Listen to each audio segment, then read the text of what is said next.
जमाना जब भी मुश्किलों में डाल देता है, तब परमात्मा हजार रास्ते निकाल देता है।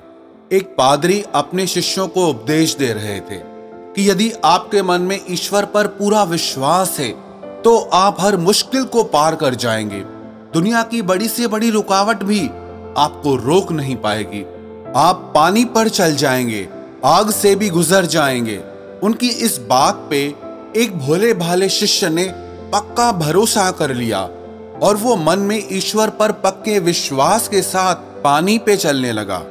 और उसके भरोसे में इतनी ताकत थी कि वो उस पानी में भी आराम से चल रहा था। सब शिष्यों ने जाके ये बात उस पादरी को बताई कि आपके उपदेश के चमत्कार से आपका ही शिष्य पानी पर चल रहा है। तो वो पादरी बड़ा ही खुश हो गया। वो सोचने लगा, जब मेरा शिष्य पानी पर चल सकता है तो मुझ में तो न जाने कितनी शक्ति होगी। और फिर उसने भी पानी पर चलने की कोशिश की, लेकिन जैसे ही उसने पानी में पैर रखा तो वो पादरी उस पानी में डूबने लग गया।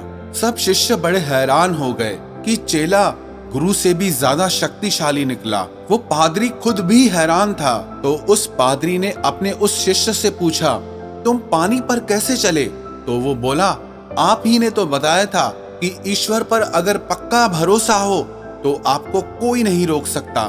दुनिया की कोई मुश्किल आपको नहीं रोक सकती। आप पानी पर भी चल जाएंगे और आग को भी पार कर जाएंगे।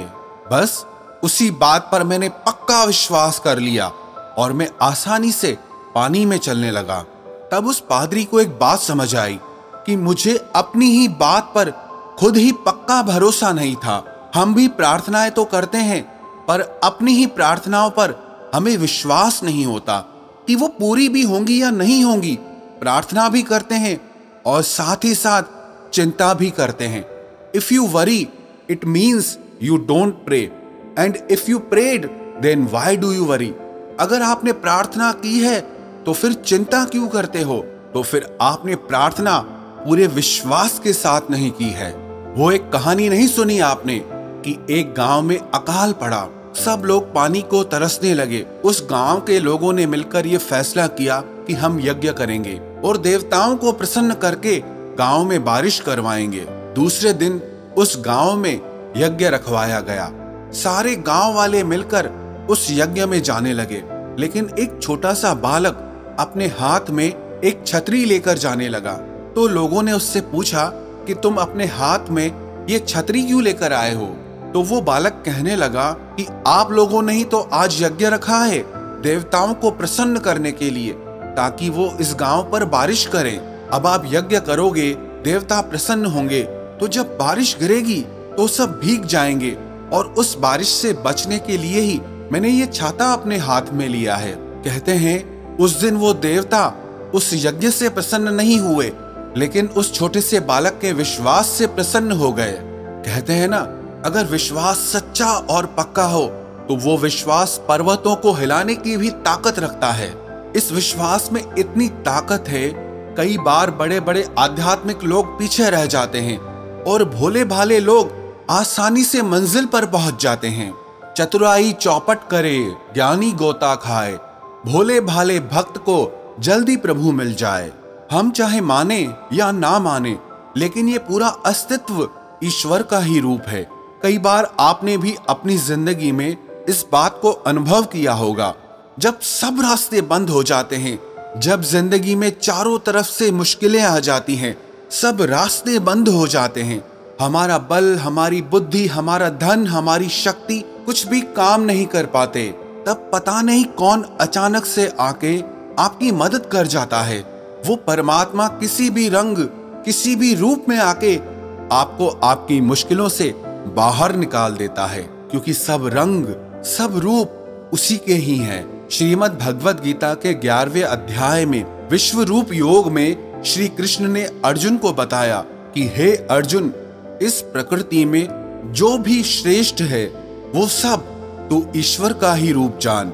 श्री कृष्ण बोले, हाथियों में ऐरावत ईश्वर ही है, घोड़ों में उच्चश्रवा घोड़ा भी ईश्वर का ही अंश है, देव गुरुओं में बृहस्पति ईश्वर का अंश है, दैत्यों के गुरुओं में शुक्राचार्य ईश्वर का अंश है।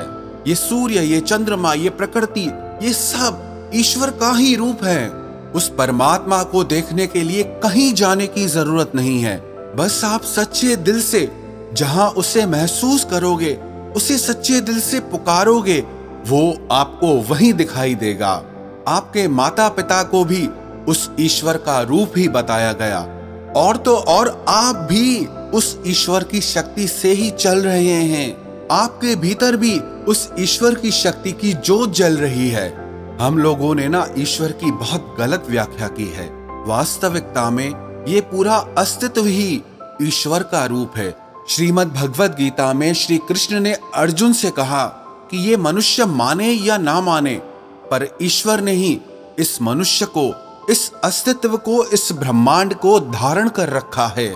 हमारी हालत ना उस मछली जैसी है जो पानी में ही जीती है और पूछती है कि पानी कहाँ है। मैं नहीं मानती पानी को, जबकि वो उसी में पैदा होती है और उसी में अपनी पूरी जिंदगी निकाल देती है। पर वो पानी के इतने ज्यादा करीब है कि पता ही नहीं चलता कि मैं पानी में ही जी रही हूँ। अब वो पानी को ढूंढने जाएगी तो उसे पानी मिलता ही नहीं। हमारी भी यही कहानी है। हम इस प्रकृति रूप परमात्मा से ही जन्म लेते हैं और इसी में ही जीते हैं और इसी में ही लय हो जाते हैं। लेकिन फिर भी पूछते हैं कि कहाँ है ईश्वर? हमने तो कभी देखा ही नहीं, हम उसे मानते ही नहीं। लेकिन याद रखना, गलत कहते हैं कि तेरा पता नहीं, गलत कहते हैं कि तेरा पता नहीं। सच तो ये है कि तेरे ढूंढने की हद तक तुझे कोई ढूंढता नहीं।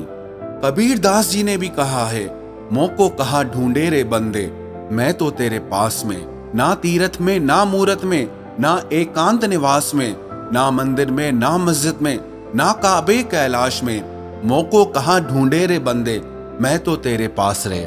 ना में जप में, ना में तप में, ना में व्रत उपवास में, ना में क्रिया कर्म में रहता, ना ही योग संन्यास में। मोको कहाँ ढूंढे रे बंदे, मैं तो तेरे पास में। खोजी होए तो तुरंत मिल जाऊं, एक पल की ही तलाश में।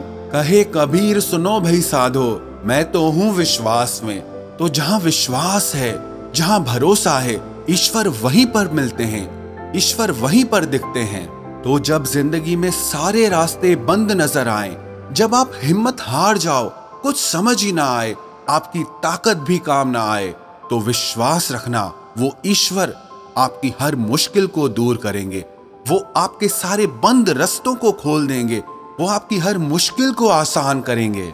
Money says earn me and forget everything, time says follow me and forget everything, future says struggle for me and forget everything, and God says just remember me and I will give you everything. तो जब भी जिंदगी मुश्किलों से घेर ले तो हिम्मत मत हारना, मन में पक्का भरोसा रखना, विश्वास रखना कि वो परमात्मा, वो ईश्वर मेरे साथ है। जैसे हर मुश्किल से उन्होंने मुझे बाहर निकाला है, तो इस मुश्किल से भी वो मुझे जरूर बाहर निकालेंगे। Don't look around, you will be impressed. Don't look down, you will be depressed. Just look to God and you will be always blessed.